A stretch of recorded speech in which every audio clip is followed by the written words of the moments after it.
Hey guys, Tonester back with another video for you. Today we're going to be watching myself in the Black Dog, and we're going to watch a few mistakes that I make here. You'll notice today that I've got XVM, and that's because for whatever reason my computer will not play replays. So my brother has recorded the replay for me, and he's going to dub over my commentary on it. So this is a pretty aggressive spot, but we are top tier in this game, and it's all tier 8s actually.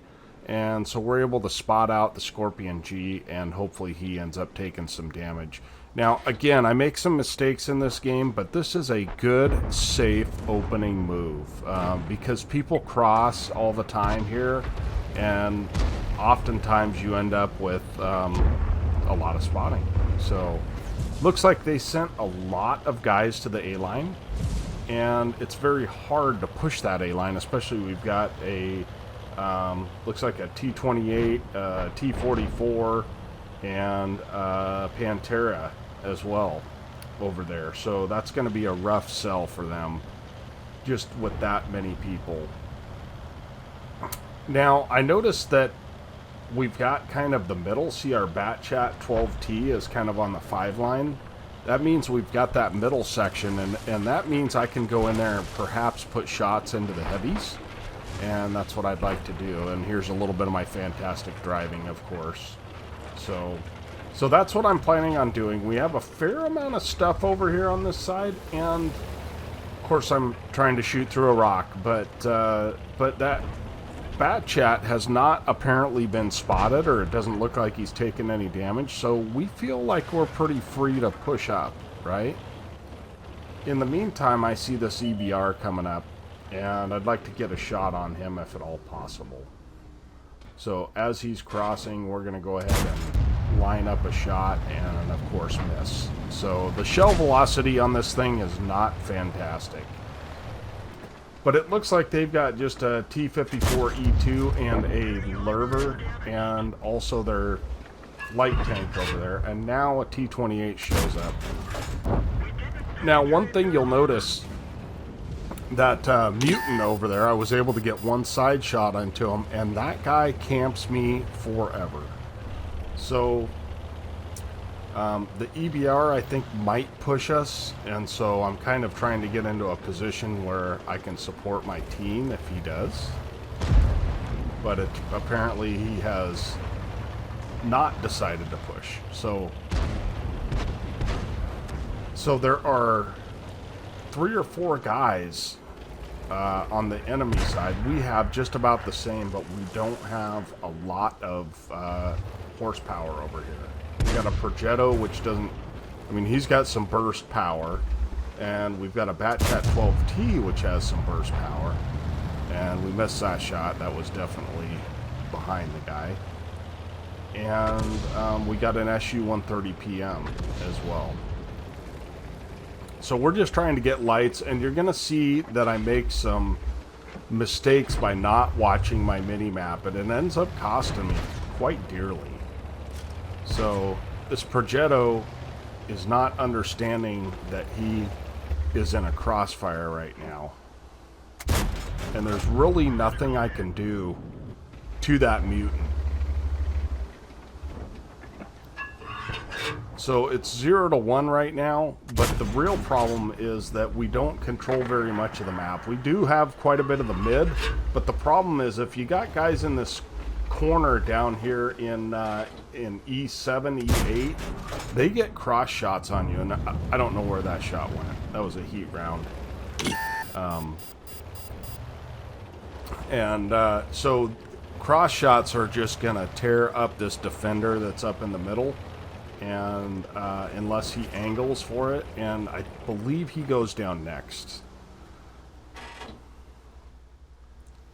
So again, we have no shots on penning shots, and we're not going to take a shot that isn't going to pen, because right now there's some scary tank destroyers out there. And look at this on my mini map, the south side of the map, or pardon me, yeah, the south side of the map. they've already, all of my guys have taken off and left, and I did not pay attention, and that's going to cost me dearly. When you're in a light tank, you have no armor. Your only strength is mobility. So in a case like that where I've decided that my mobility is not useful by not pushing out, then I'm going to end up losing some health for it, you know. And I'm lucky I didn't lose more, to be honest. One thing that I do is stay in this dip because I know it's very hard for the guys up on A line to hit me. And I'm down to 700 health, and looks like nobody is watching the south side of the map at all.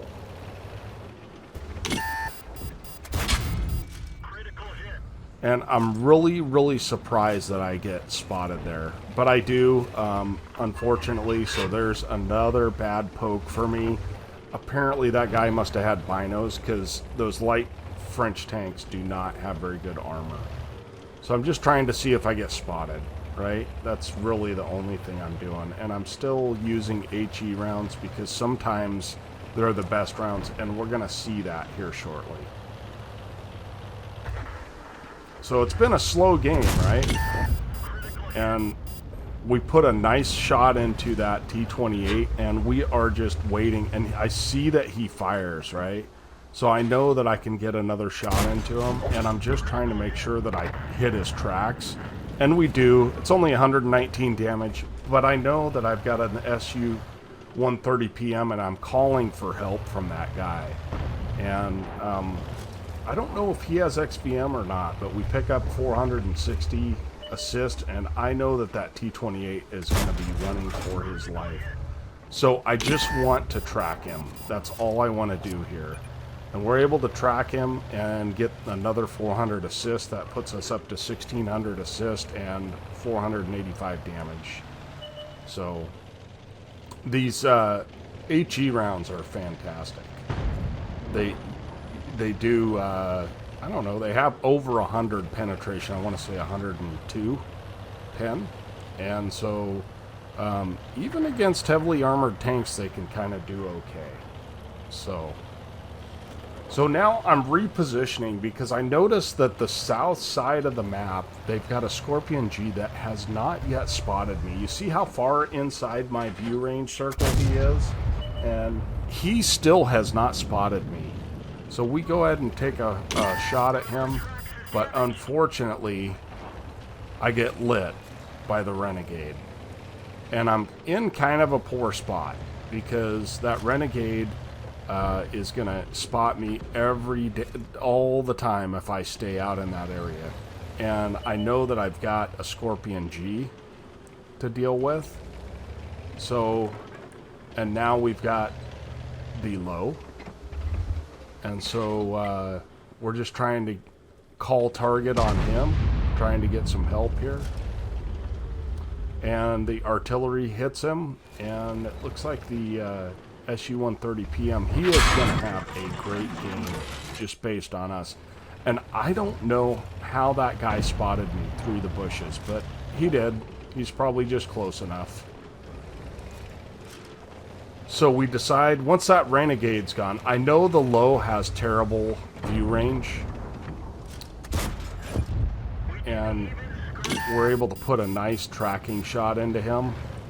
And we're just going to stay behind the buildings. Fortunately, the artillery did not come after me.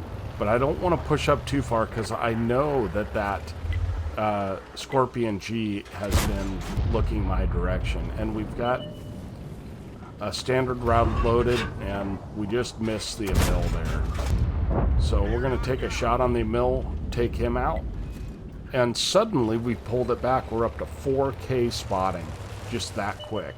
But I do know that this Scorpion is still sitting there, and he's got terrible view range. Now watch what I do. I move, he's behind the building, right? So I move up to the next set of bushes in the meantime, knowing that he's not going to poke real soon. And then I notice that there's bushes in front of me, right? And that I will not be able to spot him through the double bush. So I changed to HE rounds, and we're going to sit here and wait for that guy to poke again. And he does poke again, but he pokes as he's trying to leave, right? So we're able to put a nice shot into him, and the SU 100 or 130 PM puts a shot into him that lights him on fire, and he's gone. So that's 4,700 assist and 800 damage. Not a whole bunch more happens here, guys, but it's just another lesson in staying alive. Now, one of the other things that you're going to see me do, I'm going to put a blind shot in where I think somebody might be, and then I vamoose, right? Because I'm actually looking, trying to get spotted. Because at this point, I don't have XVM to know that their LT-432 is not a good player. But I'm relatively certain he's not up on the knolls in front of me. And I'm also using the dead Rex as cover. So that as I come into that dip, I probably should have waited, but as I come into that dip, I'm unspotted, right? And if I get spotted, I'll be in the dip. So at this point, I just want to stay far enough away from the IS-6 so that he does not spot me. And so we're just doing that. We're staying, 400 meters away from him, just far enough that I know that I can get a shot. Now, the LT-432 gets lit, and so I'm trying to find a shot on him, and I can't find a shot. So we're gonna go for shots on this IS-6, and we're unable to do anything to him. But I want to help out my Patriot, and we're able to do that by tracking him. And now it's just an arty hunt. And so I'm just pointing out to our arty where the guy is, because I just want to make sure that we get help here, because I could die super easily here. And we missed that shot, and that's pretty much the end of the game.